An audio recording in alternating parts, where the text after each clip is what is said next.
Hello guys, Emmanuel from Geekception here and hope you're doing awesome today. Now today I shall be unboxing the Samsung Galaxy S9 Plus. Let's begin.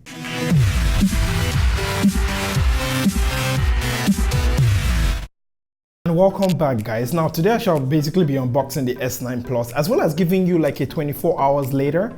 Let's start. In the front of the box is S9 Plus. On the back of the box a quick overview of the specifications as well as what is included in the box. As with most Samsung devices sold here in Malaysia, you can only use a Southeast Asian SIM card on the S9 Plus. Opening up the box, and apart from the phone, there are quite a few things that come in the box of the Galaxy S9 Plus. In fact, I like that Samsung includes quite a ton of accessories here. First is the USB-C to micro USB adapter in case you want to use your old cables. Next is the USB-C to full-size USB connector, charger that supports fast charging, premium AKG earphones, USB Type-C cable, and extra ear tips. There is another compartment that contains the SIM tray removal tool, CPU case, and all the documentations. Taking a look at the Galaxy S9 Plus, and it is a beauty. Up front is a 6.2-inch Quad HD Plus AMOLED display with an 8-megapixel selfie camera. On the left is the volume buttons and the Bixby button. At the top is the SIM slot and the microphone.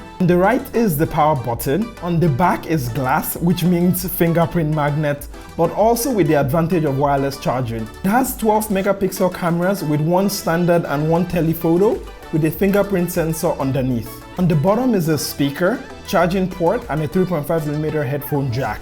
The Galaxy S9 Plus is a big phone that oddly feels nice. And here it runs TouchWiz or Samsung Experience. I'm not sure what it is called these days. But yes, it runs atop Android 8 Oreo. For quick specifications, it has 64 gigs of storage, tied to 6 GB of RAM. Now the version I have here is the Exynos version. The 6.2-inch display here is top-notch, as is to be expected from Samsung, and with the full view display you get more screen to consume more content. Also, there are now stereo speakers, which really does sound better. The Galaxy S9 Plus has a dual camera system with two apertures of f1.5 and f2.4. In the Pro mode you can actually see it change, which is super cool. For quick camera samples, the images produced here are top-notch, as again is to be expected. 960 FPS slow-mo video is present here, albeit in 720p resolution. Standard videos from both the front and back cameras look nice.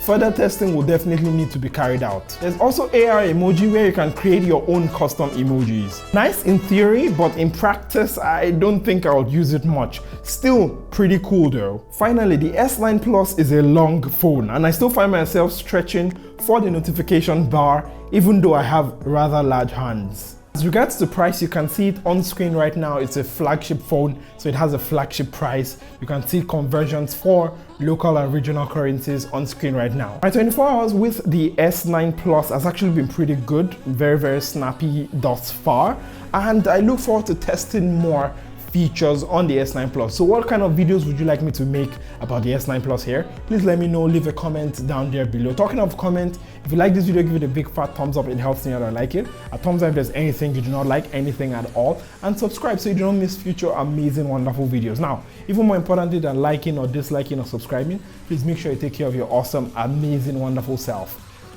And I'm not sure if I'm going to include this in the final video because I'm editing it right now, but I also made a pidgin version of this, pidgin English version, which is like our own Creole in Nigeria. So if you're Nigerian or if you're African, do check that out and let me know what you feel. Anyways, I shall catch you next time. Don't forget to be awesome.